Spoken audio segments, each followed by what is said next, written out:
పూడిన బావుల్ని త్రవ్వుడి. చెప్పండి, డిగ్ your wells. ఆ యొక్క పూడుకుపోయిన బావుల్ని ఎవరు తవ్వాలి? నీవే తవ్వాలి, నీ ఇంటి వారే తవ్వాలి. అబ్రహాము తవ్వినటువంటి బావులన్నీ పొడుగుపోతే ఎవరు తవ్వారండి ఆ బావుల్ని? ఇస్సాకే తవ్వాడు. ఇస్సాకు తవ్వుతూ ఉండగా తవ్విన ప్రతిసారి నీరు పడ్డదా పడలేదా? పడింది. ఏ బావి వాళ్ళ నాన్న ద్వారా తవ్విన బావి పూడుకుపోయినప్పటికీ, పాడైపోయినప్పటికీ, నిరుపయోగంగా పడి ఉన్నప్పటికీ మరలా కుమారుడిగా పూనుకొని ఏ బావి ఆయన తవ్వినా, పొడుగుపోయిన ఏ బావి తవ్వినా ప్రతి బావిలో కూడా నీరు అనేది సమృద్ధిగా ప్రభు అయిన దేవుడు అనుగ్రహించాడు. అయితే కొందరు మనుషులు ఆటంకపరిచారు, అభ్యంతరపరిచారు. ఇది మాది అని బలవంతంగా, బలాత్కారంగా ఆయన కష్టాన్ని దోచుకున్నారు. వాళ్ళు దొంగలు, దేవుని దృష్టిలో వారు దొంగలైపోయారు. అప్పటికే దొంగతనం అంటే ఏంటి? నువ్వు కష్టపడకుండా, నువ్వు సంపాదించకుండా, నువ్వు ప్రయాసపడకుండా, నువ్వు ఇతరుల కష్టాన్ని, లేదంటే నీది కాని దాన్ని జేబులో వేసుకోవటమే, లేదంటే పొలానికి పొలం, ఇంటిని ఇంటి కలుపుకోవటమే దొంగతనం అవుతుంది. అలానే ఇక్కడ కూడా వీళ్ళు చేసింది బలాత్కార క్రియే. వాళ్ళ నాన్న బావుల్ని ఇస్సాకు తవ్వుకుంటే ఆటంకపరిచినప్పటికీ కూడా అలసిపోకుండా వద్దు అన్న బావుల్ని వాళ్ళకే వదిలేసి, మాకు ఇచ్చేయని బలవంతంగా పోరాడిన బావులను వాళ్ళకే ఇచ్చేసి మరలా వెళ్ళి ఆఖరికి ఇంకొక బావిని కూడా తవ్వుకున్నాడంట. ఆ బావిలో సమృద్ధి అయిన నీరు పడింది. హల్లెలూయా. అవును, ఆ బావిలో నీరు పడినప్పుడు ఆయన హృదయంలో గొప్ప సంతోషము, ఆనందము, ఉత్సాహము కలిగింది. ఆ బావికి ఆయన ఒక మంచి చక్కటి పేరు కూడా పెట్టుకున్నాడు. ఆ దేవుడిని ఘనపరచడం ప్రారంభించాడు. ఆ బావిలో నీరు తాగాడు, సమృద్ధితో బ్రతకగలిగాడు. ఈ సమయంలో కొన్ని విషయాలు, ఈ బావుల్లోంచి కొన్ని శ్రేష్టమైన ఆత్మీయ విషయాల్ని మనం నేర్చుకోవడానికి ప్రయత్నం చేద్దాం. యెషయా గ్రంథము 58వ అధ్యాయము 11 నుండి 12 వచనాలు, తర్వాత ఆఖరి వచనం వరకు కూడా చదవండి. 11వ వచనం నుండి ఆఖరి వచనం వరకు కూడా మీరు చదవచ్చు.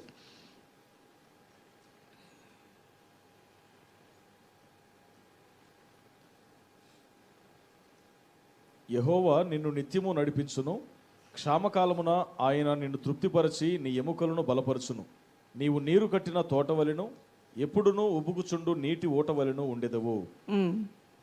పూర్వకాలము నుండి పాడైపోయిన స్థలములను నీ జనులు కట్టెదరు. అనేక తరముల క్రిందట పాడైపోయిన పునాదులను నీవు మరలా కట్టెదవు. విరుగబడిన దానిని బాగు చేయువాడవనియు, దేశములో నివసించున్నట్లుగా త్రోవలు సిద్ధపరచువాడవనియు నీకు పేరు పెట్టబడును. ఆయన నీతియే ఆయనకు ఆధారమాయను. మరొకసారి 11, 12 వచనాలు చదువుదాం. ఆ తర్వాత మరొక మంచి విషయం కూడా అక్కడ రాయబడి ఉంటుంది. యెహోవా నిన్ను నిత్యము నడిపించును, క్షామకాలమున ఆయన నిన్ను తృప్తిపరిచి నీ ఎముకలను బలపరచును. నీవు నీరు కట్టిన తోటవలను, ఎప్పుడునూ ఉబుకుచుండు నీటి ఓటవలను ఉండెదవు. పూర్వకాలము నుండి పాడైపోయిన స్థలములను నీ జనులు కట్టెదరు. అనేక తరములు క్రిందట పాడైపోయిన పునాదులు నీవు మరలా కట్టెదవు. చూడండి, అది పాడైపోయింది కదా అని వదిలేయమని దేవుడు చెప్పట్లా. అది అనారోగ్యం పాలైంది కదా, అది సమస్య కదా, అది ఇబ్బంది కదా అని నువ్వు వదిలేయటానికి అసలు అవకాశం లేదు. ఎక్కడెక్కడ ఏదైతే నీకు సంబంధించింది ఉందో అది నీకు రాకుండా బిగబట్టుబడి ఉంటే, అది నీ ఆస్తి అయినా, నీ స్వాస్థ్యమైనా, నీ భూమి అయినా, నీ సంపద అయినా, నీకు సంబంధించింది ఏదైనప్పటికీ కూడా బలాత్కారంగా ఇతరుల చేత అది పట్టబడి ఉంటే, నీ మీద బలాత్కారంగా మోపబడినటువంటి కేసులైనా, బలాత్కారంగా నీ యొద్ద నుంచి దొంగిలించబడి ఏదైనా, అది ఏదైనప్పటికీ కూడా బలాత్కారంగా లోకానికి అప్పగించబడిన నీ పిల్లలైనా నీది నీకుగా ఉండాలని నీ దేవుడు ఆశపడుతూ ఉన్నాడు. అందువల్ల అది పాడైపోయిందే, ఇక బాగుపడతారా, ఇంట్లో పిల్లలు రక్షణ లేదు, వాళ్ళు పాడైపోయారని వదిలేయకూడదు. నీకెందుకు దేవుడు రక్షణ ఇచ్చాడు? పాడైపోయింది బాగు చేయటానికి. చెప్పండి, అవును, పాడైపోయిన దాన్ని బాగు చేయటం అనే ఆ కృప నీకు ఇవ్వబడింది. ఆ శక్తి, ఆ ప్రభావము, ఆ ఆశీర్వాదం నీకు ఇవ్వబడింది. అందుకనే పాడైపోయిందని చెప్పి దేని విషయంలో కూడా అధైర్యపడి గుండె చెదిరిపోయి ఆ స్థితి ఇక నాకు పట్టదులేని చేతులు దులుపుకొని నేను చేయలేనులే అని వదిలేయకూడదు. నెహెమ్యా కూడా పాడైపోయింది దేవాలయం అని గోడలు పాడైపోయిన వదిలేస్తే అది అలా పాడుదిబ్బలాగానే పడిపోయి ఉండేది. అయితే ప్రభు సన్నిధిలో అతను ప్రార్థన చేస్తూ ఉండగానే ప్రభువైన దేవుడు అన్నాడు, పాడైపోయినటువంటి గోడలను, పాడైపోయిన ఆలయాల్ని నీ ద్వారా నేను కట్టిస్తాను, ఎందుకంటే పాడైపోయి కట్టబడాలనే ఆశ నీలో ఉంది కాబట్టి నేను నీకు తోడై ఉంటాను అన్నాడు. ఆ పాడైపోయిన వాటిని మరలా తిరిగి ప్రభు అయిన దేవుడు అతని ద్వారా కట్టించినట్లుగా మనం చూస్తూ ఉన్నాం. ఈరోజు నీ కుటుంబంలో ఏదైనా సరే పాడైపోయిన స్థితి ఉంటే అది కట్టబడాలని నువ్వు ప్రార్థన చేయాలి. నీకు ఆ హక్కు ఉంది, నీకు ఆ అధికారం ఉంది, అది నీకు ఆశీర్వాదంగా ఉండాలని కూడా ప్రభు అయిన దేవుడు కోరుతున్నాడు. ఇక రెండవ విషయానికి వద్దాం. 12వ వచనం చదివాం, 13వ వచనంలోనికి.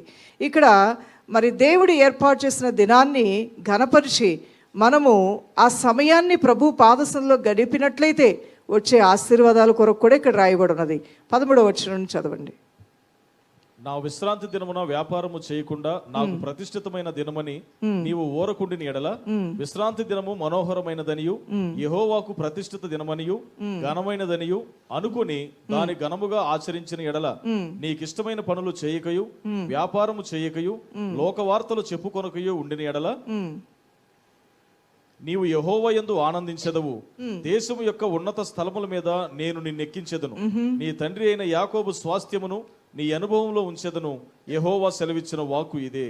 నీవు యెహోవా యందు ఆనందించెదవు, దేశం యొక్క ఉన్నత స్థలముల మీద నేను నిన్ను ఎక్కిస్తాను. ఎవరెక్కించేది? మన అమ్మ నాన్న కాదు, మనం కాదు. ఎవరెక్కిస్తారంట? దేవుడు నేను నిన్ను ఎక్కిస్తానంటున్నాడు. అంటే నేను అనగా ప్రభు అయిన దేవుడే తన గూర్చి తాను మాట్లాడుతూ ఉన్నాడు. దేశం యొక్క ఉన్నతమైన స్థలముల్లోనికి నేను నిన్ను ఎక్కిస్తాను. ఒకసారి పైకి చూడండి అందరూ కూడా. నాకైతే రూఫే కనబడుతుంది, ఆకాశం కనబడితే బాగుండు. ఆకాశం అంత ఎత్తుకు నువ్వు ఎక్కుదువు గాక. నీ బంధువుల మధ్యలోను, నీవు ఎరిగిన వారి మధ్యలోను, నీ స్నేహితుల మధ్యలోను, నీకు తెలిసిన వారి మధ్యలోను నీ దేవుణ్ణి కొమ్మును హెచ్చించునుగాక. నువ్వు పైకి లేవనెత్తబడుదువుగాక. సేవకు సమర్పించుకొని వచ్చిన నీలో ఉన్న భక్తిని, నీ సద్గుణాన్ని, దేవుని కొరకు నువ్వు జీవిస్తున్న జీవన శైలిని చూసిన నీ తోటి యవనస్తులు నీవు సేవించుచున్న దేవుణ్ణి ఘనపరిచే రోజు వచ్చునుగాక. పరిచర్య చేయుట ఎంత ఆశీర్వాదము, అది నీకు ఇవ్వబడిన ధన్యత అనే రోజు వచ్చునుగాక. ప్రభు పాదసేవ చేయుచున్న మీరు ఎంత ఆశీర్వదింపబడిన వారు అనే రోజు వచ్చునుగాక. ప్రభు నామంలో ఉపవసించి ప్రార్థన చేస్తూ భక్తి కార్యములందు ఆసక్తి కలిగిన మీ కుటుంబం ఎంత ధన్యకరమైన కుటుంబం అనే రోజు వచ్చునుగాక. హల్లెలూయా. ప్రభు అయిన దేవుడు అంటున్నాడు, దేశం యొక్క ఉన్నతమైన స్థలముల్లోనికి నేను నిన్ను అంటున్నాడు. ఇక్కడ ముఖాముఖిగా ప్రభు అయిన దేవుడు మాట్లాడుతున్నాడు.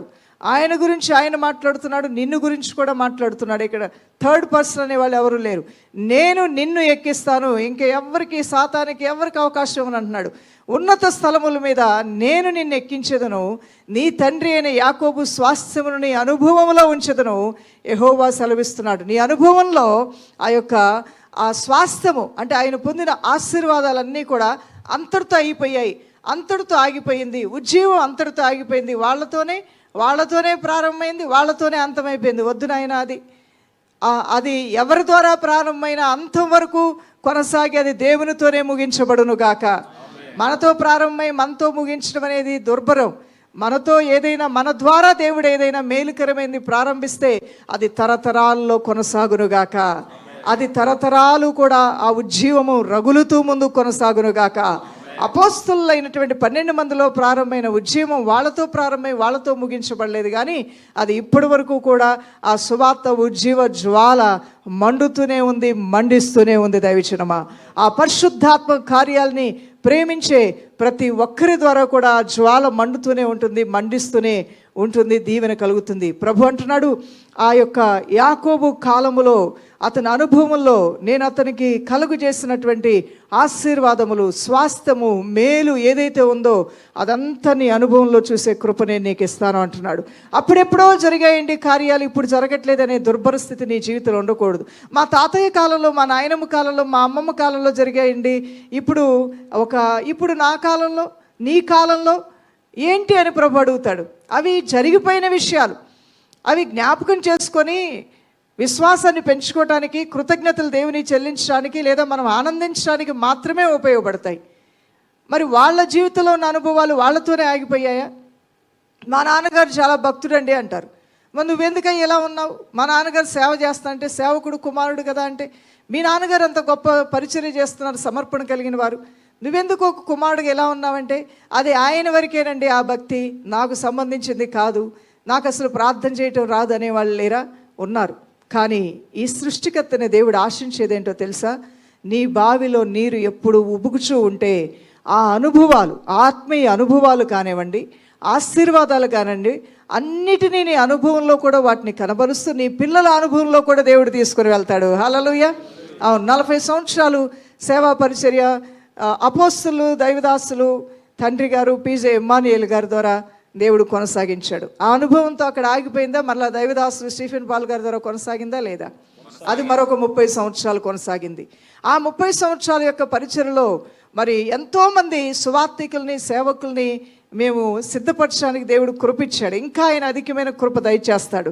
ఈ పరిచర్య అనేది, ఈ అనుభవం అనేది, 70 సంవత్సరాల పరిచర్య అనేది మాతోనే ఆగిపోతుందా, లేదంటే మా ఆత్మీయ కుమారులు, కుమార్తెల ద్వారా కూడా అది కొనసాగబోతుందా? అది కొనసాగుతుంది. మా ప్రార్థన ఏంటంటే దేవుని రాకడ వరకు ఈ పరిచర్య దేవుని యొక్క ఆత్మీయ అనుభవాలతో, ఉజ్జీవంతో ముందుకు కొనసాగాలనేది మా హృదయవాంఛ. అప్పుడు స్టీఫెన్ పాల్ గారు, పాస్టర్ గారు, వారు శైలాపాల్ గారు ఉన్నప్పుడు, అబ్బాయి ఏమి జరిగాయండి ప్రార్థనలు అనండి ఒకసారి. ఏమి జరిగాయండి ప్రార్థనలు, ఉదయం సాయంకాలం ప్రార్థనలు. మరి ఆ తర్వాత అయ్యో వాళ్ళ శిష్యులు వచ్చారండి, వాళ్ళ ఆత్మీయ బిడ్డలు వచ్చారండి, సంఘం ఉందండి, పరిచయం ఉందండి, భూదిగంతల వరకు ఆ సేవను ప్రేమించేవారు ఉన్నారండి. ఆ ప్రార్థనలు ఆగిపోలేదండి, అవి ఇంకా గొప్పగా జరుగుతున్నాయండి. హల్లెలూయా.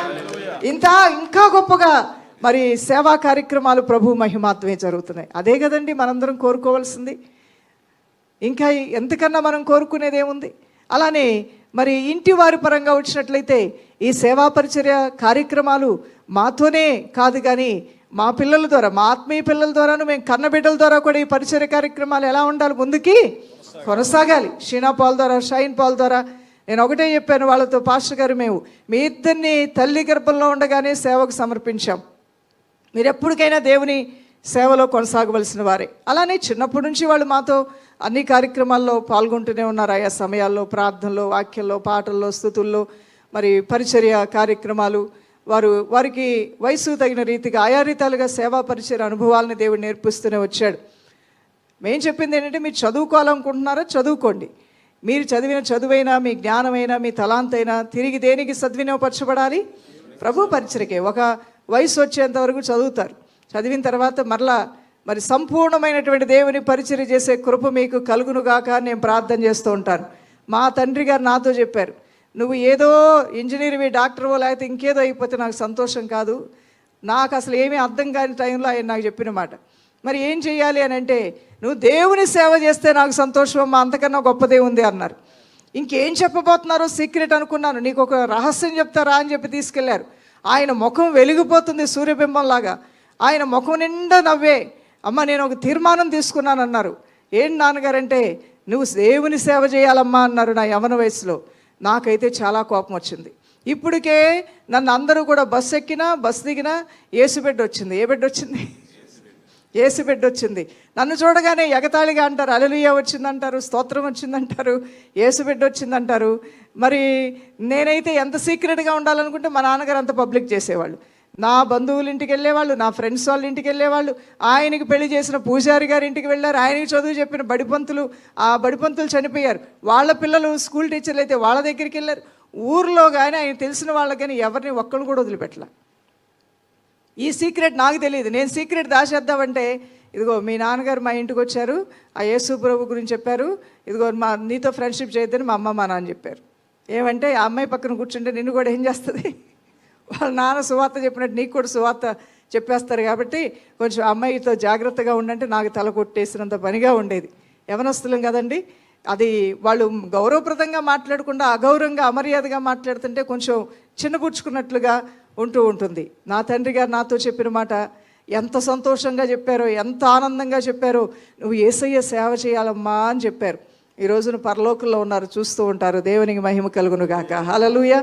అవును, ఆ తండ్రి హృదయ వాంఛని దేవుడు నెరవేర్చాడు. మరి దైవ సేవకులైన మా హృదయ వాంఛ, వేల మంది సేవకులు ఈ సువార్త పరిచర్య ద్వారా లేవనెత్తబడుదురుగాక. వందలాది మంది సేవకులు లేవనెత్తబడుదురుగాక. నిస్వార్థమైన, యథార్థమైన, నమ్మకమైన సేవ మా ద్వారా తర్ఫీదు పొందిన సేవకులు పరిచారులు సేవ చేదురుగాక. వెనక్కు తిరిగి చూడకుండా దేవుని కొరకే సేవ చేసే కృప, ఈ లోక మాలిన్యం అంటకుండా, ఈ లోక బలహీనల బారిన పడకుండా, ఎటువంటి వ్యామోహాల బారిన పడకుండా, ధన మోసము బారిన పడకుండా, స్త్రీ మోసము బారిన పడకుండా, శోధనల బారికి లోనైపోయి వారు కృంగిపోకుండా దేవుని కొరకు బలమైన వారుగా వాడబడాలి. హల్లెలూయా. మేము ఎలాంటి ప్రార్థన చేస్తుంటే యాకోబు యోహానులాగా ఉరిమిడి వారిలాగా ఉండాలి. మా శిష్యులందరూ కూడా నోరు తెరిచారంటే అగ్ని దిగి రావాలి కిందకి.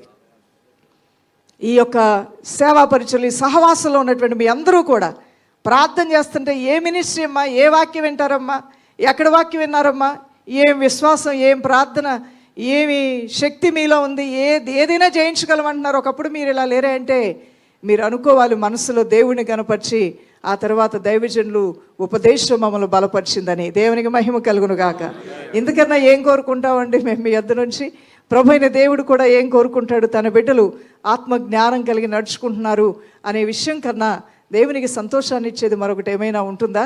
జ్ఞానము లేకనే నా ప్రజలు నశించిపోతున్నారని కదా ప్రభు అయిన దేవుడు తెలియజేస్తూ ఉన్నాడు. నిజంగా ప్రియులరా, మనము ప్రభువు కొరకు ప్రత్యేకించుకున్నప్పుడు, ప్రతిష్ఠించుకున్నప్పుడు, సమర్పించుకున్నప్పుడు, ఈవెన్ కనీసం ఒక 3 దినాలు లోకవార్తలు చెప్పుకోకుండా, మరి వ్యాపారములు చేయకుండా, అనేక విషయాల్లో నేను ప్రత్యేకపరుచుకుని ప్రభు సన్నిధికి వచ్చి కూర్చుంటే, ప్రార్థన చేస్తే, ఆ దినము దేవుని దినమని ఆయనతో గడిపితేనే ఈ దీవెనలు అంట. ఏంటా దీవెనలు? నేను నిన్ను దేశం యొక్క ఉన్నతమైన స్థలముల్లో కూర్చుండబెడతాను అంటున్నాడు ప్రభు అయిన దేవుడు. నా దాసులైన యాకోబు యొక్క స్వాస్థ్యమును నీ అనుభవంలో ఉంచుతానంటున్నాడు. నీ అనుభవంలోనూ కూడా రావాలి. నీలో ఉన్న అనుభవాలు, నీలో ఉన్న ఆశీర్వాదాలు నీతో అంతమైపోకూడదు. అవి నీ పిల్లల తరముల్లో కొనసాగాలి దేవుని బిడ్డ. అవి నీ యొక్క తరముల్లో, నీ కొలీగ్స్ మధ్యలో, నీ స్నేహితుల మధ్యలో, నీ తోటి వారి మధ్యలో ఆ ప్రతిబింబించాలి. అందుకనే యేసయ్య మనం ఈ లోకానికి వెలుగు అన్నాడు, ఈ లోకానికి మనం సువాసన అన్నాడు. ఈ రోజున దేవుని యొక్క సార్వత్రిక సంఘము, ఆ ఆది సంఘం యొక్క అనుభవాల్ని ఈ కడవరి సంఘంలో ప్రత్యక్షతలో నడిపించే బాధ్యత మనందరి మీద దేవుడు పెట్టారు. ఆ ఆది సంఘం యొక్క మహిమ కన్నా కడవరి సంఘం యొక్క మహిమ అధికమవునుగాక. అప్పుడు జరిగిన మహత్కార్యముల కన్నా, ఉజ్జీవ కార్యముల కన్నా ఈ అంత్యదినముల్లో దేవుని కార్యములు అత్యధికమవునుగాక. ఎక్కడ పాపము విస్తరిస్తుందో అక్కడ గొప్ప ఉజ్జీవము, దేవుని కృప కూడా విస్తరించునుగాక. హల్లెలూయా. అంతా అయిపోయింది, అంతమైపోయింది, ఇంక మనం ఏం చేసేది లేదు, ఇంకేం చేస్తాం అంటూ కూర్చోబెట్టే దేవుడు కాదు ఈ దేవుడు. అనుభవాల్ని మనకి ఇస్తూనే ఉంటాడు, ఆశీర్వాదాలను ఇస్తూనే ఉంటాడు, ఉజ్జీవాన్ని ఇస్తూనే ఉంటాడు. నీ కుటుంబంలో ఆగలేదు, ఏ దీవెన ఆగిపోలేదు. దీవెనలన్నీ మరలా తిరిగి నీ అనుభవంలోకి వస్తాయి. ఒకటే నువ్వు చేయాలి, ఏంటో తెలుసా? పూడుకుపోయిన బావుల్ని తవ్వటం ప్రారంభించు. తిరిగి అన్నీ నీ అనుభవంలోకి రాబోతున్నాయి. చెప్పండి, పూడుకుపోయిన బావులని త్రవ్వటం ప్రారంభిస్తాను. నా దేవుడు మరలా తిరిగి అన్ని అనుభవాల్ని, మేలైన అనుభవాల్ని నాకు అనుగ్రహిస్తాడు అనేటువంటి మంచి తత్వము నువ్వు కలిగి ఉండటం అనేది చాలా ఉత్తమమైనది, చాలా మేలైనది, చాలా ఆశీర్వాదకరమైనది దేవుని బిడ్డ. అలాంటి యొక్క ఆ స్థితిని నువ్వు కలిగి ఉండాలి. నీ ఎప్పుడైనా సరే తవ్వాలి అంటే గ్రౌండ్, మంచి గ్రౌండ్ ఉందా లేదా అని చూడాలి. ఆ తర్వాత ఆ స్థలాన్ని, ఆ ప్లేస్ని ఎన్నుకున్న తర్వాత నెమ్మదిగా మట్టిని తవ్వటం ప్రారంభించాలి. ఆ తవ్వటం ప్రారంభించిన తర్వాత ఆగకూడదు, నీరు పడేంత వరకు లోతుగా తవ్వటం ప్రారంభించాలి. లోతుగా తవ్వేటప్పుడు శిఖరంలాగా మట్టి బోలెడు పెరిగిపోద్ది. మట్టిని చూసి నువ్వు భయపడకూడదు. ఆ మట్టిని, ఆ చెత్తని బయటికి తీసివేస్తూ ఆ లోతుల్లో కనబడే నీరు కోసం నువ్వు ఆశతో ఎదురు చూడాలి. అప్పుడే ఆ నీటి ఊటల యొక్క ఫలాన్ని నువ్వు అనుభవించగలుగుతావు. అనగా నీ హృదయాన్ని నువ్వు సిద్ధపరచుకోవాలి. గ్రౌండ్ అంటే నీ హృదయాన్ని నువ్వు సిద్ధపరచుకోవాలి. ఆ తర్వాత దేవుని సన్నిధిలో నీ హృదయాన్ని కృమ్మరించడం ప్రారంభించాలి. ఆత్మీయ లోతుల్లోనికి వెళ్ళటం ప్రారంభించాలి. దేవుని యొక్క ఆశీర్వాదం కొరకు ఆశతో అపేక్షించి నువ్వు ప్రార్థన చేయటం ప్రారంభించినప్పుడు ఆ ఓట ఎక్కడో లేదు, నా గుండె గదుల్లోనే ఉందన్నవారు దేవుని స్తోత్రాలు చెల్లించండి. నీ ఓట నువ్వే త్రవ్వుకోవటం ప్రారంభిస్తావు. ఆ ఓట యొక్క ఫలాన్ని నువ్వే అనుభవించడం ప్రారంభిస్తావు. ఆ ఆశీర్వాదాలు నీవే అనుభవించడం ప్రారంభిస్తావు. ఇది ఎంత గొప్ప దీవెన దైవజనమా. త్వరగా కొన్ని విషయాలు నేను మీతో మాట్లాడతాను, రాసుకునేవారు రాసుకోండి.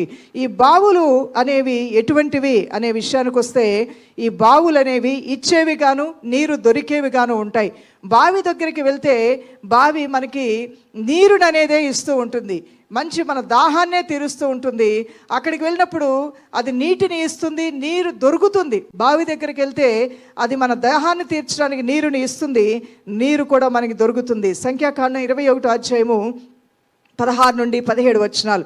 కొన్ని వచనాలు నేను చదివిస్తాను, కొన్ని వచనాలు మీరు చదువుకోండి ఇంటికి వెళ్ళిన తర్వాత, ఈ ప్రార్థన అయిపోయిన తర్వాత. ఈ వచనం మాత్రం చదువుదాం. సంఖ్యాకాండం 21వ అధ్యాయము 16 నుండి 17 వచనాలు మనం చూద్దాం. అక్కడ నుండి వారు బేయేరుకు వెళ్ళిరి. యెహోవా జనులను పోగు చేయము, నేను వారికి నీళ్ళనిచ్చేదనని. ఏమిస్తానన్నాడండి? నీళ్ళనిచ్చేదను. జనాల్ని పోగు చేయండి, నేను వాళ్ళకి నీళ్ళనిస్తాను. ఈ రోజు నేను కూడా మిమ్మల్ని అందరినీ పోగు చేశాను. ప్రభువు మీకు ఆయన నీళ్ళనివ్వబోతున్నాడు, మీ దాహం తెచ్చబోతున్నాడు, మిమ్మల్ని స్వస్థపరచబోతూ ఉన్నాడు, మీ కుటుంబాల్లో అద్భుత కార్యాలు చేయబోతూ ఉన్నాడు. పోగు చేయుట దైవజనుడి పని అయితే, నీళ్ళని ఇచ్చుట దేవుని పని, స్వీకరించడం మీ పని. హల్లెలూయా. జనులను పోగు చేయండి, నేను వారికి నీళ్ళనిచ్చేదనని మోషేతో చెప్పిన బావి అది. 17వ వచనం. అప్పుడు ఇశ్రాయేలీలు ఈ పాట పాడిరి. బావి ఉబుకుము, దాని కీర్తించుడు బావి. ఏలికలు దాన్ని త్రవిరి. తమ అధికార దండముల చేతను కర్రల చేతను జనుల అధికారులు దానిని త్రవ్విరి. ఎవరు త్రవ్వాలండి? జనుల అధికారులు దాన్ని త్రవ్వాలి. ఈరోజు ఎవరు త్రవ్వాలి? యేసు నామమును ధరించుకొని అధికారము కలిగినటువంటి మనము మన బావుల్ని పూడిపోయిన బావుల్ని త్రవ్వుకుంటూ ఉండగా ఆయన నీటిని మనకు అనుగ్రహించి ఆశీర్వదిస్తానన్నాడు. నేను ఎలా చేయగలను నువ్వు అనొద్దు. అధికారి నువ్వు అనగా యేసయ్య బిడ్డవి, సర్వాధికారి నీకు ఇచ్చాడు. భూమి మీద ఆకాశమందు ఏది గద్దిస్తే దాన్ని గద్దిస్తాను, ఏది ఇప్పితే అది ఇప్పుతాను, దేన్ని బంధిస్తే దాన్ని బంధిస్తాను. తాళపు చెవులు నీ చేతుల్లో పెట్టాడంట ప్రభు అయిన దేవుడు. అధికారం నీకు ఇచ్చాడు. అధికారాన్ని వాడుకొని ప్రార్థన చేస్తే పూడుకుపోయిన బావులు కూడా తెరవబడతాయి. దేవుని బిడ్డ, బావులు అనేవి ఇచ్చేవిగా ఉంటాయి, అక్కడ నీరు దొరికేదిగా ఉంటుంది. సంఖ్యాకాండం 21వ అధ్యాయము 16 నుండి 17వ వచనము అయి ఉన్నది. రెండవదిగా ప్రియులారా, ముఖాముఖిగా దర్శన భాగ్యం పొందే ఆ స్థలమే ఆ దేవుని యొక్క బావి అయినది. ఆ జీవజల ఓటైన యేసు యొద్దకు నువ్వు వచ్చినప్పుడు ఆయన దర్శన భాగ్యాన్ని ముఖాముఖిగా నువ్వు పొందుకుంటావు. ఇక్కడ హాగారు అనే ఒక స్త్రీని గురించి మనం చూసినట్లయితే ఆదికాండం 16వ అధ్యాయము 13 నుండి 14 వచనాలు. ఆదికాండము 16వ అధ్యాయము 13 నుండి 14 వచనాలు చూస్తే ఇక్కడ ఆమె అంటూ ఉన్నది, అది చూచుచున్న దేవుడువు నీవే అని పేరు తనతో మాట్లాడిన యెహోవాకు పెట్టెను. ఏలయనగా నన్ను చూచిన వారిని నేను ఇక్కడ చూచింది కదా అని అనుకొనెను. 14వ వచనం. అందుచేత ఆ నీటి బొగ్గకు బెయేర్ లహాయి రోయి అని పేరు పెట్టబడును. అది కాదేశునకు బెరదుకును మధ్యనున్నది. ఆ నీటి బొగ్గకి బెయేర్ అని పెట్టిందంట. ఆ నీటి బొగ్గ యొద్ద దేవుని యొక్క దర్శన భాగ్యము ఆమె పొందుకున్నది. నన్ను చూసే దేవుడిని నేను చూశాను. దేవునికి స్తోత్రం కలుగును గాక. దేవుడు మనల్ని చూడటం కాదు, మనం దేవుడిని చూడాలి, ఆయన మనల్ని చూస్తూ ఉండాలి. నన్ను చూచిన వాడిని నేను చూశాను కదా. దేవుడే ముందు చూశాడంట హాగార్ని. హాగారు ఎక్కడికి వెళ్తున్నావు, ఏం చేస్తున్నావు, ఎందుకు ఈ దుస్థితి వచ్చిందని ఆ ప్రభువైన దేవుడే మాట్లాడాడు. నన్ను చూసిన వాడిని నేను చూశాను, ఈయన చూచుచున్న దేవుడు, ఆయన కన్ను అందరినీ చూస్తుందే అని హాగారు ఆశ్చర్యచకితురాలైపోయి ఆమె మనస్సులో ఆ దేవుడిని కొలువు చేసుకొని పూజించటం, ఆరాధించడం, దేవుని భయభక్తులు కలిగి ఉండటం ప్రారంభించింది. అందుకనే హాగారు యొక్క సంతానాన్ని కూడా దేవుడు మర్చిపోలేదు. ఆమెకి ఆమె సంతానానికి ఇవ్వాల్సిన దీవెన్ని దేవాతి దేవుడు ఆమెకి ఆమె సంతానానికి ఇచ్చాడు. ఆమె కూడా భక్తురాలే. ఆమెను దర్శించిన ఆ దేవుణ్ణి ఆవిడ ప్రేమించింది. తన ప్రాణం కాపాడిన ప్రేమిని ఆ దేవుణ్ణి, తన బిడ్డ ప్రాణం కాపాడినటువంటి ఆ దేవాతి దేవుడు యెహోవా దేవుణ్ణి ఆమె ప్రేమించి హత్తుకున్నది. కాబట్టి ఆమె సంతానాన్ని కూడా దేవుడు విస్తరింపజేసి ఆస్వాదించి దీవించినట్లుగా మనం చూస్తున్నాం ప్రియులారా. ఇక్కడ మరొక విషయం కూడా మనం చూసినట్లయితే, మరి ఇస్సాకు కూడా ఆదికాండం 26వ అధ్యాయం 25వ వచనం మనం చూసినట్లయితే, ఇస్సాకు కూడా బెర్షెబా అనేటువంటి స్థలమునకు వచ్చినప్పుడు ఒక బావిని తవ్వాడు. దానివలన అతనికి కూడా ఎంతో ఆశీర్వాదము, దీవెన కలిగినట్లుగా మనం చూస్తూ ఉన్నాం. మూడవదిగా మరొక బావి గురించి కూడా బైబిల్ గ్రంథం తెలియజేస్తుంది, రక్షణ బావి. యెషయా గ్రంథము 12వ అధ్యాయము 3వ వచనం. యెషయా గ్రంథము 12వ అధ్యాయము 3వ వచనం మనం చూద్దాం. అలానే యోహాను సువార్త 4:14 సమరయ స్త్రీకి రక్షణ భాగ్యం కలిగింది కూడా ఒక బావి యొద్దనే. ఈ బావి ఆత్మీయ అర్థాన్ని చూసినట్లయితే ఆ నీటి ఊట, జీవజల ఊట యేసుక్రీస్తు ప్రభువారయ్యే ఉన్నారు. యేసు యొద్దకు నువ్వు వచ్చినట్లయితే నిన్ను చూచే దేవుడు నిన్ను దీవించడం ప్రారంభిస్తాడు, ఆస్వాదించడం అనేది ప్రారంభిస్తాడు. ఈ బావి యొద్దకు నువ్వు వచ్చినప్పుడు ఏదో ఒకటి నువ్వు పొందుకునే వెళ్తావు, తీసుకునే వెళ్తావు, నువ్వు ఖాళీగా మాత్రం వెళ్ళవు. మొదటిగా మనం చూసాం, బావి యొద్దకు వెళ్ళినప్పుడు తప్పకుండా మనకి దొరకవలసింది దొరుకుతుంది. రెండవదిగా మనం చూసాం, ఆ బావి యొద్దకు, ఆ నీటి బొగ్గ యొద్దకు వచ్చినప్పుడు నన్ను చూచుచున్న వాడిని నేను చూశాను అంటుంది. ఎప్పుడైతే ఆయన సన్నిధిలోనికి సమీపంగా నువ్వు వస్తూ ఉంటావో దేవుని యొక్క కనుదృష్టిలోనికి నీవు, నీ ఇంటి వారు రావటం ప్రారంభిస్తారు. నీ మీద కనుదృష్టి నిలిపి నిన్ను, నీ ఇంటి వారిని దేవాతి దేవుడు దీవించడం ప్రారంభిస్తాడు. నిజమే కదా, నా తండ్రి మీదకి దేవుని కనుదృష్టి వచ్చిందేమో. ఆయన నాకు తెలియని వయసులో, నాకు సేవ అంటే ఏంటో అర్థం కాని వయసులో నిన్ను సేవకు సమర్పించాను అని చెప్పినప్పుడు నాకు అయోమయం అయిపోయింది. అది ఒక సందిగ్ధతలో నేను వచ్చాను. ఏంటిది, ఇది అవసరమా, ఇది అనవసరమా, అసలు ఈ సేవ అంటే ఏంటి, ఇది ఎలా చేస్తారు? ఎందుకంటే మనకు అనుభవం లేదు. నేనేం పాస్టర్ గారు అమ్మాయిని కాదు, మా తాత ముత్తాతలు ఎవరు పాస్టర్ల కుటుంబంలోంచి వచ్చిన వాళ్ళు అంతకన్నా కాదు, ఒక ఆర్థడాక్స్ హిందూ ఫ్యామిలీలోంచి వచ్చాం. అలాంటప్పుడు ఏంటి అసలు దాని పునాదులు ఏంటి, దాని ఎత్తు లోతు పల్లాలు ఏంటి అనేది ఏమాత్రమూ నాకు అవగాహన లేదు. కానీ మా నాన్నగారు వచ్చి నిన్ను సేవకు సమర్పించారు అని చెప్పారు. ఒక నీటి బుగ్గ యొద్దకు నన్ను నడిపించడంలో ఆయన చేయవలసిన ప్రయత్నం, ఆయన చేయవలసినటువంటి ప్రయాస ఆయన పడ్డారు. ఆ నీటి బుగ్గని నేను హత్తుకోవటం ప్రారంభించిన తర్వాత ఆ జీవజలపు ఓట నన్ను ఈ రోజు వరకు విడిచిపెట్టలేదు. దేవునికి మహిమ కలుగును గాక. ఆ జీవజలపు ఓట మిమ్మల్ని ఎన్నటికీ విడవదు. మీతో ఉన్న ఆ ఓట మీ పిల్లల్లోనికి, మీ తరము వారందరిలోనికి ప్రవహించును గాక. ఈ ఓట మనల్ని వదిలిపెట్టేది కాదు. మామూలు బావులు ఎండిపోతాయేమో, మామూలు బావులు పూడుకుపోతాయేమో, కానీ ఈ జీవజలపు ఓట, ఈ రక్షణ బావి అనే ఈ ఓట, ఈ పరిశుద్ధాత్మ ఓట మనల్ని ఎన్నటికీ విడిచిపెట్టే ఓట కాదు. ఎండిపోదు, ఇది పూడుకుపోదది. పూడుకుపోయిన వాటిని తిరిగి మరి త్రవ్వగలిగినటువంటి శక్తినిచ్చే ఓట ఇది. ఈ ఓట ఎక్కడుందమ్మా అని అడిగితే, ఇదిగో నీ యొక్క కడుపులోండి జీవజల నదులు ప్రవహిస్తాయని ప్రభువైన దేవుడు అన్నాడు. ఈ యొక్క జీవజలము నీలోనే ఉన్నది, నాలోనే ఉన్నది. ఆయన ఎక్కడో లేదు దైవజనమా. మనందరి హృదయాల్లో ఆశీనుడై ఉన్నాడు ఆ పరిశుద్ధాత్మ రూపంలో ఆ ప్రభువైన దేవుడే. ఇక్కడ దైవవాక్యంలో మనం చూసినట్లయితే యెషయా గ్రంథం 12:3 కావున మీరు ఆనందపడి రక్షణాధారములైన బావుల్లో నుండి నీళ్లు చేదుకొందరు. ఆ దినమును మీరు ఇలాగందరు, రక్షణాధారమైన బావులు అనండి ఒకసారి. అవును, రక్షణాధారమైన బావులు. ఇక్కడ సమరయ స్త్రీవి బావి దగ్గరకే వచ్చింది. బావిలో నీళ్ళు ఆవిడ రక్షించలా. బావి దగ్గర ఉన్నటువంటి జీవజల ఓటైన యేసయ్య వాక్యము ఆ స్త్రీని రక్షణానందంలోకి నడిపించింది. ఆ రక్షణ పొందుకున్న పాపాత్మురాలు సమరయ పట్టణం అంతటిని యేసు పాదాల యొద్దకు తీసుకుని వచ్చినట్లుగా మనం చూస్తున్నాం. ఒకసారి నువ్వు రక్షింపబడితే నీవు ఎంతమందికి సువార్తను ప్రకటించావు, ఎందరి కొరకు కన్నీరు కాచావు, కొందరినైనా నువ్వు దేవుని కొరకు సంపాదించగలిగావా?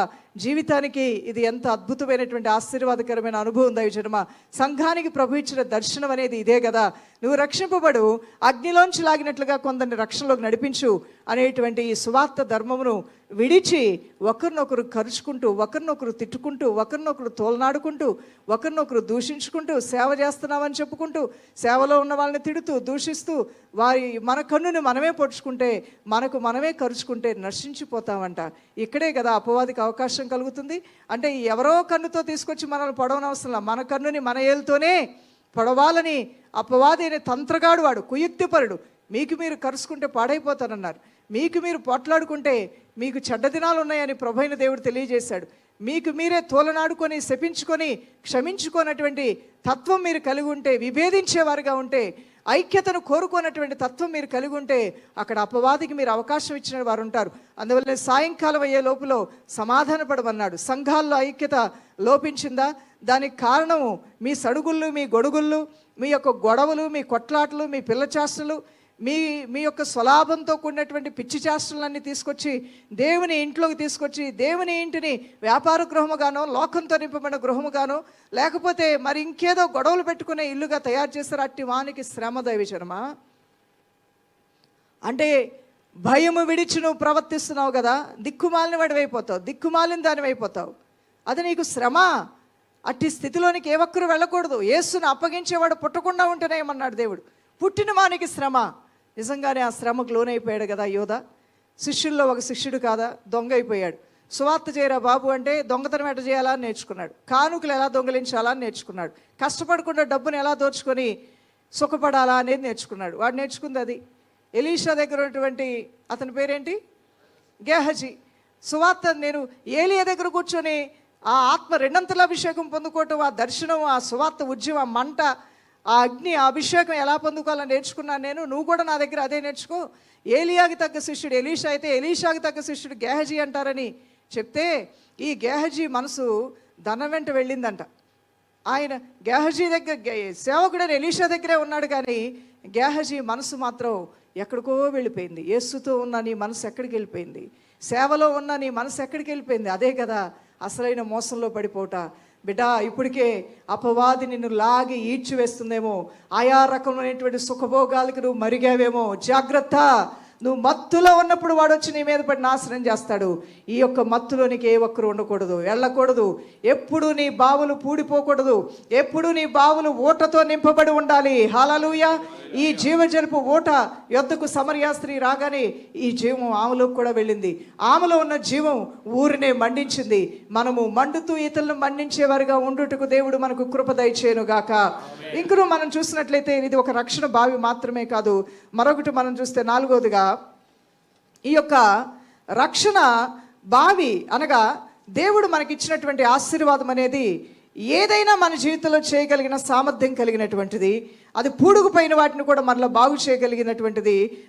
ఆ యొక్క ఆదికాండం 15వ అధ్యాయం 23 నుండి 25 వచనాలు, 2 రాజుల గ్రంథం 2వ అధ్యాయం 19 నుండి 22 వచనాలు మీరు ఇంటికి వెళ్ళిన తర్వాత చదువుకోండి ఈ వచనాలన్నీ కూడా. 5వదిగా పరిశుద్ధాత్మకు సాదృశ్యంగా ఉన్నది బావి నీరు అనేది ప్రియులారా. ఇక్కడ ఇర్మియా గ్రంథం 2వ అధ్యాయము 13వ వచనాన్ని మీరు రాసుకునండి. యోహాను సువార్త 4వ అధ్యాయము 14వ వచనం కూడా మీరు రాసుకునండి. అదే రీతిగా యోహాను సువార్త 7వ అధ్యాయము 38వ వచనం కూడా మీరు రాయండి. యోహాను సువార్త 7వ అధ్యాయము 38వ వచనాన్ని మనం చదువుదాం ఒకసారి. యోహాను సువార్త 7వ అధ్యాయము 38వ వచనము. నా యందు విశ్వాసముంచు వాడెవడో లేఖనము చెప్పినట్టు వాని కడుపులో నుండి జీవజల నదులు పారునని బిగ్గరగా చెప్పెను. అవును, నా యందు విశ్వాసముంచు వాడెవడో లేఖనములో చెప్పినట్లు వాని కడుపులో నుండి జీవజల నదులు పారునని బిగ్గరగా చెప్పెను. నాలో జీవజల నది ఉంది అన్నవారు యేసుకి స్తోత్రాలు చెల్లించండి. ఉందా జీవజల నది? ఈ జీవజల నది ఏం చేస్తుంది? నువ్వు పాడుబడిన ఆ బావులను కూడా, పూడికి పడిన బావులను కూడా ఈ జీవజల నది ఏం చేయగలదు? తిరిగి రక్షించగలదు. ఒక విధంగా చెప్పాలంటే సమరయ స్త్రీ హృదయము పాడుపడిపోయిన స్థితిలో ఉంది, పాడైపోయింది. ఆ పాడుబడిన ఆ స్థితిని దేవుడు మార్చాడు. జక్కయ్య యొక్క హృదయ స్థితి పాడైపోయింది. ఆ పాడైపోయిన స్థితిని దేవుడు బాగు చేశాడు. ఈ రోజున నీ కడుపులో నుండి జీవజల నదులు ప్రవహిస్తాయి. నీలో ఉన్నటువంటి వాడు నిన్ను పాడు అవ్వనివ్వడు. ఒకవేళ నీ బావులు పూడుకుపోయినా, నీ జీవితంలో కార్యాలు అనేవి జరగకుండా ఆగిపోయినా, నీలో ఉన్న దేవుడు తప్పకుండా పూడికి తీయిస్తాడు. నీ ద్వారానే ఆశీర్వాదాలు చూసే కృపను నీకు ఇవ్వబోతూ ఉన్నాడు. ఆ ప్రభుతో నువ్వు నడుస్తూ ఆ జీవజలపు ఓటు నీలోంచి పోకుండా జాగ్రత్త కలిగి ఉంటే చాలు. ఈ లోకంలో ఎన్ని బావులు పొడుగుపోయినా ఇస్సాకులాగా అన్ని బావుల్ని తవ్వగలవు. అన్నిట్లోంచి దేవుడు నీటి ఓటలను పుట్టించగలడు. నమ్మిన వారు చప్పలు కొడుతూ ప్రభు నామానికి మహిమ చెల్లిద్దాం దైవజనమా. అందుకనే మన హృదయమే ఒక నీటి ఊటగా, ఒక బావిగా దేవుడు పోల్చాడు. ఇక్కడ 6వదిగా యోహాను సువార్త 7వ అధ్యాయము 37, 38 వచనాల్లో మీరు చూసినట్లయితే తప్పకుండా ఈ వచనాల ద్వారా దేవుడు మీతో మాట్లాడతాడు. యాకోబు రాసిన పత్రిక 3వ అధ్యాయము 11వ వచనం కూడా మీరు చూడండి. ఒకే బుగ్గలో నుండి చేదు నీళ్లు మంచినీళ్లు రావు, కాబట్టి నీ బుగ్గలోంచి కేవలం మంచినీళ్ళే రావాలి. మరి చేదు నీళ్ళు రాకుండా జాగ్రత్త పడమని కూడా దైవవాక్యం తెలియజేస్తుంది. 7వదిగా ఈ బావుల్ని మనం ఎలా పోల్చొచ్చు ఆత్మీయ అర్థంతో అంటే దేవుని జవాబు పొందే బావులు, దేవుని జవాబులు పొందే స్థలాలు అని వీటిని చెప్పొచ్చు. మోషే బయలుదేరి వెళ్ళినప్పుడు ఫరో యొద్ద నుంచి, ఐగుప్తు నుంచి వెళ్ళినప్పుడు మిద్యాను ప్రాంతమును యొద్దకు వెళ్ళగా అక్కడనే తన భార్య అయినటువంటి సిఫోరాని కలుసుకున్నాడు.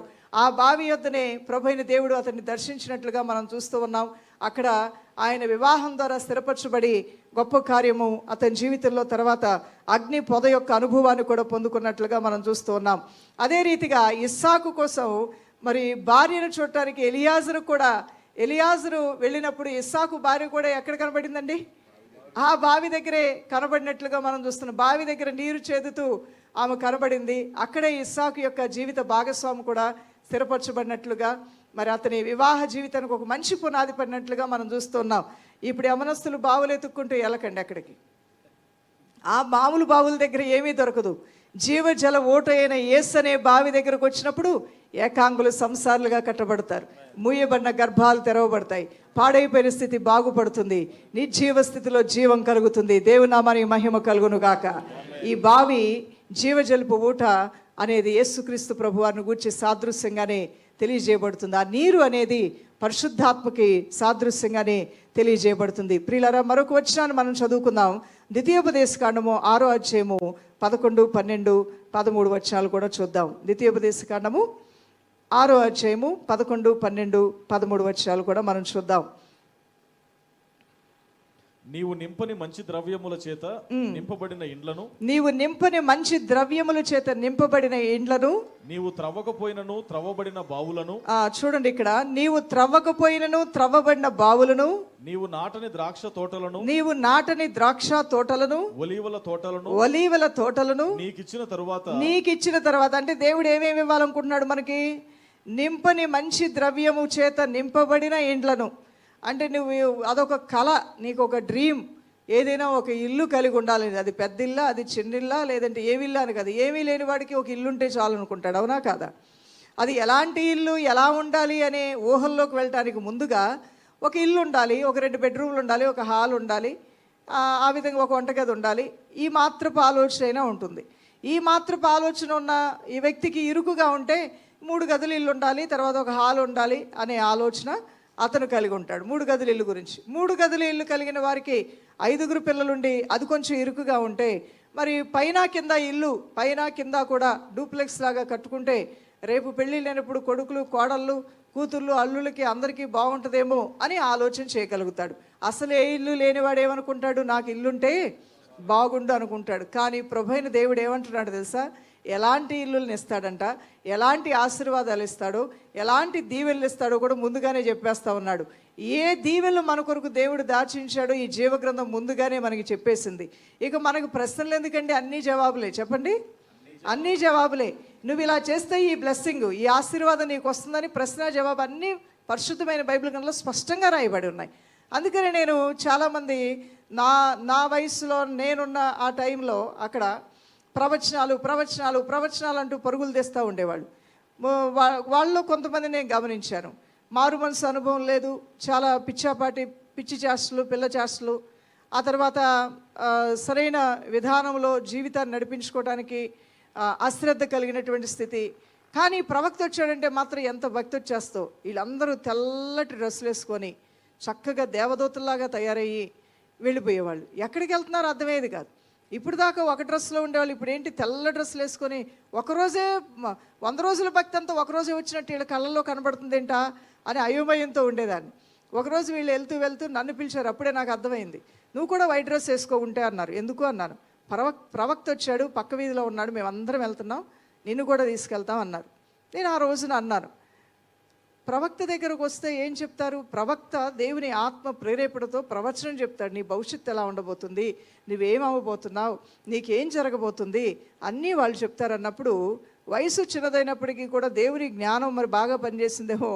నేను వాళ్ళతో చెప్పిన మాట ఏంటంటే, నేను దేవుని దృష్టికి యోగ్యురాలుగా ఉంటే మరి బైబిల్ గ్రంథంలో ఎన్నో ఆశీర్వాదాలు, ఆ రోజుల్లో చెప్పాను నేను, 1000 ఆశీర్వాదాలు బైబిల్లో ఉన్నాయి. ఆయన చెప్పింది నేను చేయకుండా ప్రవక్త దగ్గరికి వెళ్ళినా, ప్రవక్త ద్వారా ఆశీర్వాద వచనాలు పలికినా, ఆ ప్రవక్త ద్వారా ఆశీర్వాదాల వచనాలు పలికినా, నేను చేయవలసింది చేస్తేనే, నేను బ్రతకవలసిన రీతిగా బ్రతికితేనే ఆ ప్రవచన వాక్కులు నెరవేర్చబడతాయి. బైబిల్లో ఉన్న ఆశీర్వాదాలు నేను స్వతంత్రించుకోగలుగుతాను. అందువల్ల నేను చెప్పేది ఏంటంటే, ప్రవక్తలు మీకు అవసరమైతే మీరు వెళ్ళండి. నేనైతే దేవుని వాక్యాన్ని ఇష్టపూర్వకంగా అంగీకరించి దైవ వాక్యాన్ని నేను వెంబడిస్తూ ఉండగా నాకు రావాల్సిన దీవెనలు మాత్రం ఆగకుండా వస్తాయి, నేను రాను అని చెప్పాను.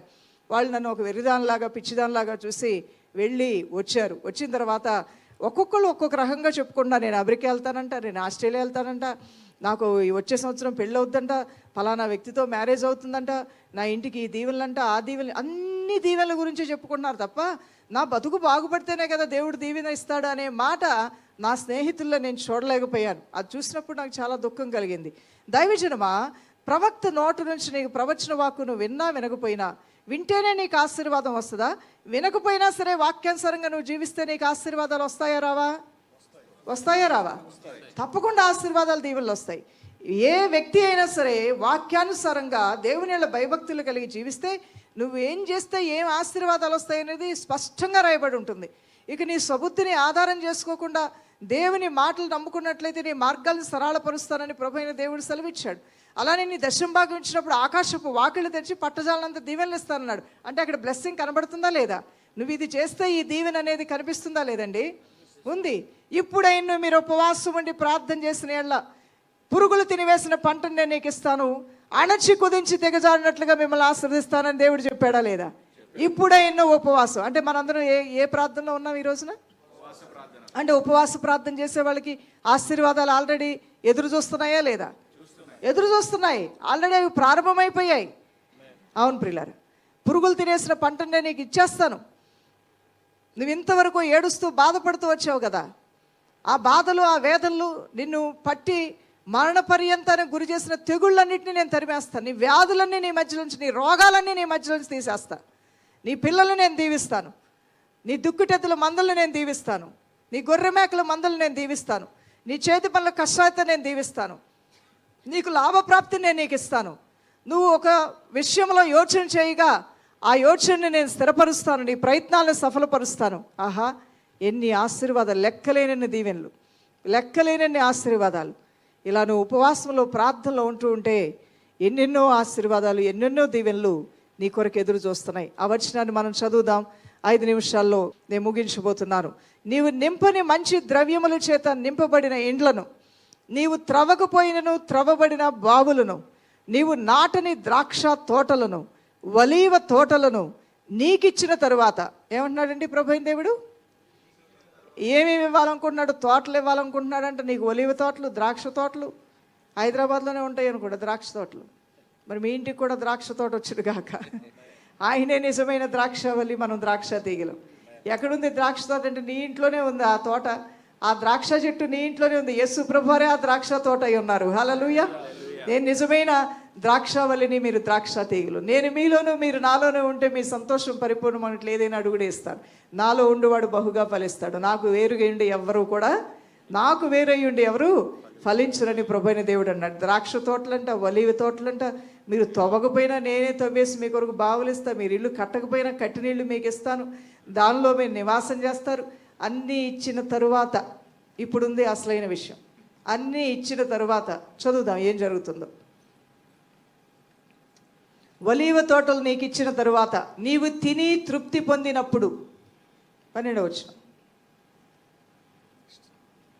దాసుల గృహమైన ఐగుప్తు దేశంలో నుండి నిన్ను రప్పించిన యెహోవాను మరవకుండా నీవు జాగ్రత్త పడము. ఇంకింతకన్నా నీ దేవుడు ఏమైనా కోరాడా నీ దగ్గర నుండి? ఇంతకన్నా ఏమైనా బరువైన కాడి నీ మీద మోపాడా? ప్రభు అంటున్నాడు, నీవు ఆశించినా ఆశించకపోయినా, నువ్వు కోరినా కోరకపోయినా, నీవు నన్ను ప్రేమించి గణపరుస్తున్నావు కాబట్టి నీకు రావాల్సిన ఆశీర్వాదాలు తగిన సమయంలో నేను నిశ్చయముగా నేను ఇస్తాను. నేను ఆశీర్వదించే దేవుణ్ణి అంటున్నాడు ఆయన. నా ఎద్దుకు వచ్చిన ప్రతి ఒక్కరిని నేను దీవిస్తాను అంటున్నాడు. ఆ దీవెనలు ఏ రూపంలో ఎవరికి అవసరమో ఆ రూపంలో ఆయన నిశ్చయముగా ఇచ్చి తీరుతాడు. ఇచ్చిన తర్వాత దేవుడు పెట్టిన కండిషన్ ఒకటి ఉంది, ఒక నియమం ఉంది. అన్నీ పొందుకున్న తర్వాత నీ దేవుడైన యెహోవాను నువ్వు మరువకము. అది అండర్లైన్ చేసుకోండి, మర్చిపోవద్దు. అన్నీ నీకు సమకూర్చబడిన తర్వాత ఏముందిలే ఉపవాస ప్రార్థన, ఏముందిలే ఉదయకాల ప్రార్థన, ఏముందిలే ఏకాంత ప్రార్థన, ఏముందిలే చర్చికి వెళ్ళటం, సహవాసాలు అనేటువంటి నిర్లక్ష్యము, నిర్లిప్తత ఇప్పటికే నీ మీద ఆధిపత్యం చేస్తూ ఉందేమో. ఇంకా ఏముందిలే కానుకలు ఇచ్చేది, ఇంకా ఏముందిలే ప్రార్థనలు చేయించుకునేది, ప్రార్థన చేసి నేనే గొప్పనైపోయా, ఇంకెవరితో నాకేం సంబంధం, ఇంకా ఏంట్లో నేను వాక్యం వినేది, ఇంకా ఏంట్లో నాకు అంతా తెలుసు కదా. బిడ్డ, అపోహలో పడిపోవద్దు. బోధకుడు, నీ మంచి బోధకుడని యేసు ప్రభువారు నీకెప్పుడూ బోధిస్తూనే ఉంటాడు. బ్రతికినంత కాలము కూడా ఆయన కట్టడిలో నువ్వు ఉండాలంటే నీకు నాకు ఉపదేశం అవసరం. దైవజనురాలని నాకు ఉపదేశం అవసరం. వింటున్న మీకు కూడా ఉపదేశం అనేది అవసరం. ఎప్పటి వరకు ఈ ప్రార్థనలు, ఈ సత్క్రియలు, ఈ మంచి కార్యములు, ఎడతగిన ప్రార్థనలు, ఉపవాసములు, విజ్ఞాపనలు చేయాలంటే నువ్వు బ్రతికినంత కాలము కొనసాగించాలి. ఎందుకంటే ఈ శరీరంలో ఏ నీతి జీవించదు. ఆ నీతి ఆత్మలోనే ఉంటుంది. ఆత్మ ద్వారా శరీరాన్ని ఎప్పటికప్పుడే నువ్వు జయించే ఆ కృపకు నువ్వు పాత్రుడివి పాత్రురాలు అవ్వాలని ఎప్పటికప్పుడే నిన్ను ఉజ్జీంపచేయడానికి ప్రభు అయిన దేవుడు పిలుస్తూ ఉంటాడు. ఒకటి మాత్రం నిజం, ఆయన మాటకు విధేయుడివే ఆయనతో నువ్వు నడుస్తూ ఉంటే నీవు తవ్వని బావుల్ని నీ కొరకు దేవుడు తవ్విస్తాడు. హల్లెలూయా. నువ్వు కట్టలేని గృహాలను నీ కొరకు నీ దేవుడే కట్టేస్తాడు. నీకు మేలుకరమైన ద్రాక్ష తోటలు ఒలీవ తోటలు నీ దేవుడే నీకు ఏర్పాటు చేస్తాడు. ప్రభు చెప్పిన దానిలో దేనిలో అయినా సరే అసలు నష్టపరిచే మాట ఒక్కటైనా ఉందండి? మంచి తోటలు, ఒలీవ తోటలు, ద్రాక్ష తోటలు, మరి బావులు త్రవ్వించుట, ఇల్లుని ఇచ్చుట, సౌఖ్యమునిచ్చుట, ఆశీర్వాదాల గురించే దేవాతి దేవుడు మాట్లాడాడు. అయితే మర్చిపోకుండా జాగ్రత్త పడు. బలహీనుడి వైపోవద్దు, బలహీనరాలు వైపోవద్దు. అంతరంగంలో అన్నీ వచ్చిన తర్వాత మరి విశ్వాస భ్రష్టుడు అవ్వద్దు, కృతజ్ఞత లేని హృదయంతో నువ్వు బ్రతకొద్దు అనే విషయంలో జాగ్రత్త పడమని ప్రభు సెలవిస్తున్నాడు. నేను ఆలోచిస్తూ ఉంటాను చాలాసార్లు, ప్రభు దేవుడు అనేక మందికి అనేక కార్యాలు చేయాలనుకున్నాడు, కానీ అవి సమర్థవంతంగా హ్యాండిల్ చేయగలిగినటువంటి ఆ ఎబిలిటీ వారు కలిగి ఉన్నారా లేదా అనే ఒక పరీక్షకే కొన్ని సంవత్సరాలు పడుతుందేమో అనిపిస్తుంది నాకు. వారికి ఏదైనా ఇవ్వటానికి దేవుడు సిద్ధంగానే ఉంటాడు.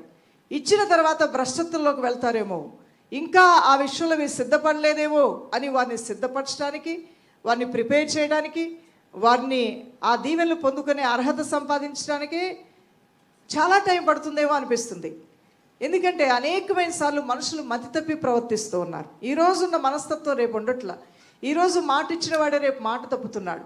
ఈరోజు దేవుని కోసం బ్రతుకుతాను అన్నటువంటి వాడే అపవిత్రుడు అవుతున్నాడు. ఈరోజు భక్తుడిగా ఉన్నవాడే భక్తిహీనుడిగా మారే అవకాశాలు ఎక్కువగా ఉంటున్నాయి. ఈరోజు దేవుడు నమ్మి నీ చేతిలో ఏదైనా పెడితే దాన్ని నువ్వు సద్వినియోగపరుచుకుంటున్నావో దుర్వినియోగపరుచుకుంటున్నావో తెలియని దుర్వావస్థలోకి పడిపోతున్న వారు కూడా అనేకులు ఉన్నారు. ప్రభు ఇచ్చిన ఆశీర్వాదాల్లో తొలతూగుతూ కన్ను మిన్నో కానకుండా కళ్ళు నెత్తికొచ్చిన తరముగా తయారవుతున్న వారు కూడా ఉన్నారు. నేను అనుకుంటాను చాలాసార్లు దేవునితో మాట్లాడుతున్నప్పుడు, ప్రభువా ఏ దీవెనైనా నీ ప్రజలకు ఇవ్వటానికి నువ్వు సిద్ధమే. ఇచ్చిన దీవెన్ని పాడు చేసుకోకుండా ఉన్నోళ్ళు ఫస్ట్ లైన్లో ఉంటారు. హల్లెలూయా. ఇచ్చిన దీవెన్ని, ఆ కృతజ్ఞత కలిగిన వారు, ఆ నమ్మకత్వాన్ని కాపాడుకునే వాళ్ళు, దేవుడు ఎంత ఇచ్చినా వాటి మీద మనస్సు పెట్టగా దేవుని మీద మనస్సు నిలిపి యథార్థమైన హృదయంతో పైన వాటి మీద మనస్సు కలిగిన వారికి బ్లెస్సింగ్స్ వెంట వెంటనే దేవుడు ఇచ్చేస్తా రిలీజ్ చేస్తూ ఉంటాడు. కొంతమంది టెస్టింగ్ పీరియడ్లో ఇంకా ఉంటూ ఉంటారు. దీనికే కాలగమనంలో చాలా సంవత్సరాలు అయిపోతున్నాయేమో అనిపిస్తూ ఉంటుంది. ప్రియులారా, నీవైతే దేవుని దీవెనలు పొందుకునే విషయంలో ముందు వాడువుగా ఉందువుగాక. ప్రభు నువ్వు ప్రభు నమ్మటం కాదు, ప్రభు నిన్ను నమ్మే విధంగా నువ్వు జీవించే కృప నీకు దయచేయబడును గాక. నీ ప్రార్థనలకు, నీ విజ్ఞాపనలకు ప్రభు అయిన దేవుడి జవాబు నీకు అనుగ్రహించును గాక. హల్లెలూయా. ఇంక నువ్వు మనం గమనించినట్లయితే మరొక విషయం కూడా, దేవుని యొక్క సన్నిధి అనే బావిని నీ యొద్ద నుంచి ఎప్పుడూ కూడా నువ్వు పోగొట్టుకోవద్దు. ఆదికాండం 26వ అధ్యాయము 17 నుండి 18 వచనాలు, అలానే ఆదికాండం 26వ అధ్యాయము 19 నుండి 20 వచనాలు, అలానే ఆదికాండం 26వ అధ్యాయము 34వ వచనం కూడా మీరు కలుగొండి. మరి the will of God's presence, ఆ యొక్క దేవుని సన్నిధి, ఆ దేవుని చిత్తం అనే ఆ యొక్క బావిని నువ్వు కోల్పోకుండా జాగ్రత్త పడు. సమృద్ధినిచ్చే ఆ జీవజల బావిని నువ్వు పోగొట్టుకోకుండా బహు జాగ్రత్త పడు. ఆదికాండం 26వ అధ్యాయము 22వ వచనంలో మనం చూసినట్లయితే రెహబోత్ అనేటువంటి పేరుని ఇక్కడ ఇస్సాకు పెట్టినట్లుగా మనం చూస్తూ ఉన్నాం. ఎన్ని బావులు తవ్వినా ఆటంకపరిచారు, ఒక బావి విషయంలో వారు ఆటంకపరచలేదు. అక్కడ సమృద్ధి అనే నీరుని పొందుకొని ఇస్సాకు ఎంతో ఆనందంతో బ్రతికినట్లుగా ఈ వాక్యం తెలియజేస్తుంది. Keep on trying, victory is yours. చెప్పండి. అవును, keep on trying, victory is yours. ఈ మాట నా నోట్లో ఈరోజు పదే పదే వచ్చేస్తుంది. వస్తుంటే ఈరోజు ఏంటి ప్రభా ఈ మాటని పదే జ్ఞాపకం చేస్తున్నామని నేను రాసుకున్నాను. ఆ మాటని మర్చిపోతానేమో చెప్పేటప్పుడు అని. చూసారా, మనిషికి మతిమరుపునప్పటికీ ఈ మాట మీకు చెప్పలేకపోయాను. ఇప్పుడు చెప్తున్నాను, keep on trying, victory is yours. హల్లెలూయా. వాక్యాన్ని ధ్యానిస్తూ ఉన్నప్పుడు ఆ ఇస్సాకు మాదిరి ఒకసారి నువ్వు చూడు అంటున్నాడు ప్రభు. తవ్వాడు, పూడుకుపోయిన బావులు తవ్వాడు, వచ్చి గొడవ పడ్డారు. మళ్ళీ ఆ బావులను వాళ్ళకు వదిలేయాల్సి వచ్చింది. మరొక బావిని తవ్వాడు, అక్కడ నీళ్లు పడ్డాయి. మరలా ఆ బావి వాళ్ళు వచ్చి ఆ నీళ్ళు పోరాడారు, అక్కడ వదిలేయాల్సి వచ్చింది. వదిలేయాల్సి వచ్చినప్పటికీ కూడా అతను ప్రయత్నం మాత్రం మానలేదు. ఎంత వ్యతిరేకతలు వచ్చినా, ఎంత విమర్శలు వచ్చినా, ఎంత కష్టపడినా, అక్కడ ఫలితం వేరే వారు తీసుకున్న ప్రయత్నం మాత్రం ఇస్సాకు మానలేదు. అతను ట్రై చేస్తూనే వెళ్ళాడు. చివరికి విజయం అతని సొంతమైపోయింది. సమృద్ధిని అతను పొందుకున్నాడు. విజయమే మనకు దేవుడు ఏర్పాటు చేశాడు. మధ్యలో మరి పూడుకుపోయిన బావులు ఉంటాయి, తవ్వాల్సి వస్తుంది. ఓపిక ఓరమే నీకు అవసరం. అందుకని ఆయన బలిష్టమైన చేతి కింద దీన మనసును కలిగి ఉండు, తగిన సమయంలో నీ దేవుడు నిన్ను హెచ్చిస్తాడు. సేవా పరిచయంలో ఓపిక ఉండాలి. ఒక్కసారి పైకి ఎగబాకాలంటే అయ్యే పని కాదు. నువ్వెంతో కష్టపడినప్పటికీ కూడా ఒక్కొక్కసారి అక్కడ ఫలితం లేకపోవచ్చు. బావితో వేడిస్తాకు, ఆ పూడుకుపోయిన బావి నీరు పడ్డది, కానీ అది మా బావి అనుకున్నారు. కష్టపడిందేనా, పనివాడిని పెట్టుకుందేనా, జీతం ఇచ్చిందేనా, కానీ సొంతమైపోయింది వేరే వాళ్ళకి. అయినప్పటికీ నిరుత్సాహపడలేదు. ఏదో ఒక బావి దేవుడు నాకు సొంతం చేస్తాడు, నా కష్టానికి తగిన ప్రతిఫలం నాకు ఇవ్వకపోతాడా నా దేవుడు, నా తండ్రి అయిన దేవుడు నాకు తోడుగా ఉన్నాడు కదా అనే విశ్వాసంతో ముందుకు సాగి ప్రయత్నం చేస్తూ ఉండగా విజయాన్ని దేవుడిచ్చాడు. అక్కడ ఆ బావికి ఒక పేరు పెట్టాడు, అది విశాల స్థలము అని పేరు దానికి. హల్లెలూయా.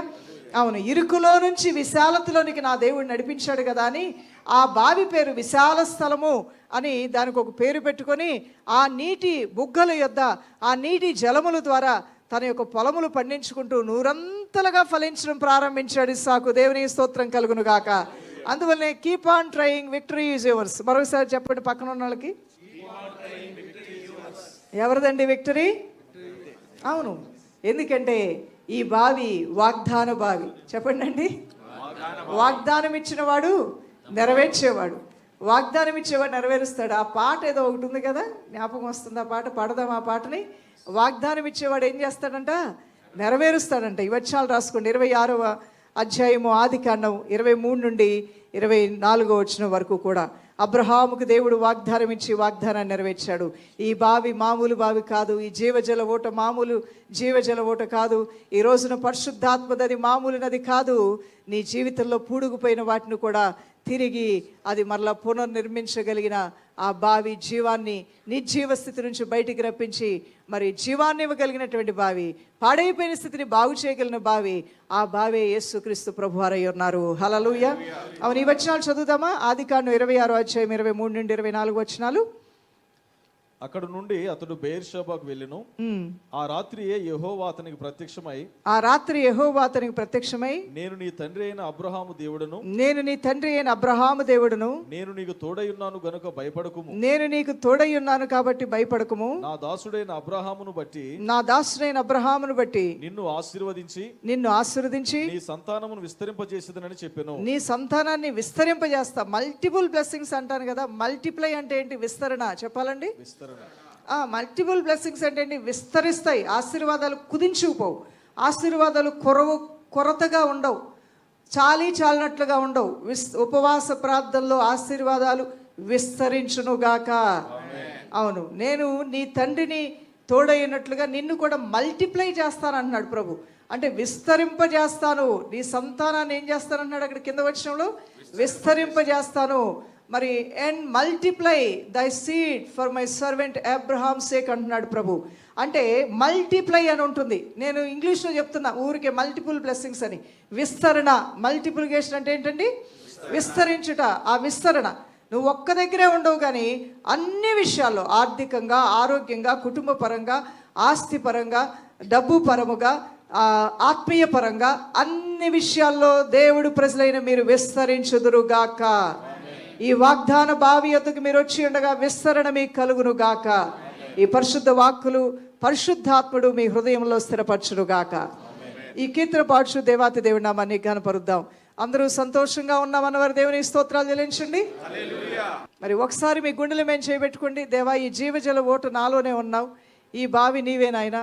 మామూలు బావులే ఎంతో ఆశీర్వాదకరంగా మనుషులు దాహాన్ని తీర్చే విధంగా, మనుషులకి ఎన్నో ప్రయోజనాలు. బావిలో ఉన్న నీరు, కొళాయి నుంచి వచ్చే నీరు, నదిలో ఉన్న నీరు ఎంత ఉపయోగమే మనందరికీ కూడా. ఎంత పొలం నువ్వు కొనుక్కున్న నీరు లేని భూమి నువ్వు కొనవు కదా, నీరు ఉండాలి అక్కడ. ఆ నీరు ఉంటే నీటి వలన ఎన్ని ప్రయోజనాలు. అలానే ఈ జీవపు బొగ్గైన ఈ పరిశుద్ధాత్మ నీలో నాలో ఉన్నప్పుడు ఎన్ని ప్రయోజనాలు, ఎంత ఆశీర్వాదమో, ఎంత విస్తరణో నువ్వు చూడగలుగుతావు. ఆ జీవజల ఓట నీలో అంతవరకు ఉండనట్లుగా, ఆయన కృపలో నువ్వు చిగురించినట్లుగా, నూతన బావులు నీ కొరకు తవ్వబడినట్లుగా, నూతన కార్యాలు నీ పట్ల దేవుడు జరిగించినట్లుగా, పాడుబడిన బావులను కూడా నువ్వు తవ్వుతూ ఉండగా ఉపవాసంతో, విశ్వాసంతో, నిరీక్షణతో, ఓపికతో, ఓరముతో నువ్వు విశ్వాసంతో ఆ బావులను తవ్వుతూ ఉండగా అక్కడ కూడా నీటి బొగ్గలు పుట్టాలి, నీటి జలములు బయటికి రావాలి. అలానే నూతన బావులు నీ కొరకు తెరవబడాలి, తవ్వబడాలి. దైవ కార్యం మీరు ఈ రోజున నూతనంగా చూడబోతున్నారు. దైవజనమా, చిన్న ప్రార్థన, ఎవరు గుండెల మీద వారు చేపెట్టుకున్నారు ప్రార్థన చేసుకోండి. విన్న వాక్యం హృదయంలో భద్రపరచుకోకపోతే అపవాది ఎత్తుకుపోతాడు. అందువలన ఎవరికి వారుగానే హృదయంలో ఆ వాక్యాన్ని దాచుకోండి, భద్రపరచుకోండి. 4-5 మాటలు చెప్పండి యేసయ్యతో. మీకు అర్థమైంది ఏదో, ఇంత ఉపదేశం నుంచి మీకు ఏం అర్థమైందో 4 మాటలతో ప్రార్థన ద్వారా యేసయ్యతో మాట్లాడండి.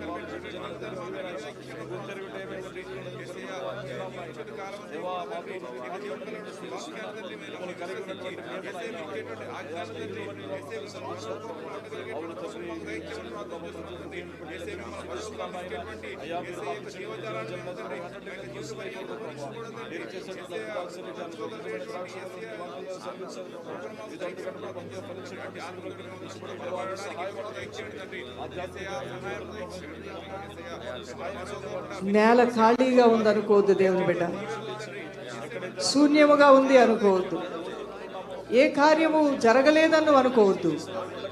ఖాళీగా ఉన్నటువంటి నీ భూమిని త్రవ్వటం మొదలుపెట్టు, త్రవ్వుతూనే ఉండు. నీటి మీదే దృష్టి పెట్టు, ఎంత తవ్వాను అని చూడొద్దు. దీవెనలను చూడగలుగుతావు. చిన్న పిల్ల మేఘమే కానీ పెద్ద వర్షం తీసుకొచ్చింది. నీ ఆశీర్వాదం నీకు ఎక్కడో కదిలినట్లుగా చిన్నగా కొద్దిగానే కనబడుతుందేమో, అక్కడి నుంచే ప్రారంభమవుతుంది. ఒక పిల్ల కాలువే ఒక మహాపెద్ద నదిలా మారుతుంది. నీలో ప్రారంభమైన ఈ చిన్న ఉజ్జీవ కెరటమే గొప్ప ఆశీర్వాదాలు నీలో తీసుకురాబోతుంది. 30 సంవత్సరాలు వెనక, 30 సంవత్సరాల ముందు కార్యాలను చూస్తావు యేసు నామములో. పాడుబడిన స్థితి 30 సంవత్సరాల క్రితం నుంచి నువ్వు తట్టుకోలేక, తాళుకోలేక వేదన పడుతున్న ఆ స్థితి కూడా యేసు నామములో మారునుగాక. దీర్ఘకాల సంవత్సరాల నుంచి నీ దేహాన్ని పట్టి పిడుస్తున్న రోగములు యేసు నామములో తొలగిపోవునుగాక.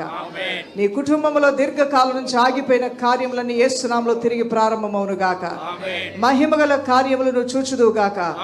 ఇప్పటి వరకు నువ్వెన్నడూ చూడనటువంటి మహోన్నతమైన నూతన కార్యములు, నూతన బావులు నీ కొరకు నీ దేవుడు త్రవ్వునుగాక.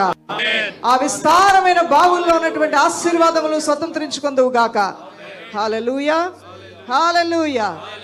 ప్రియ దైవజనమే, ఈ సమయంలో కీర్తన పాడదాం. మరి నాకు ఒక పేపర్ పంపించారు, ఆఫరింగ్ టైం అని. నిజమే, ఈ రోజున శుక్రవారం ఉపవాస దినము, అలానే శుక్రవారం, ప్రతి శుక్రవారం కూడా మనకి ప్రత్యేకమైన ఉపవాస సదస్సులో కానుకలు సమర్పిస్తూ ఉంటాం. ఈ సమయంలో కూడా మనం కానుకలు సమర్పించడానికి సిద్ధపడదాం.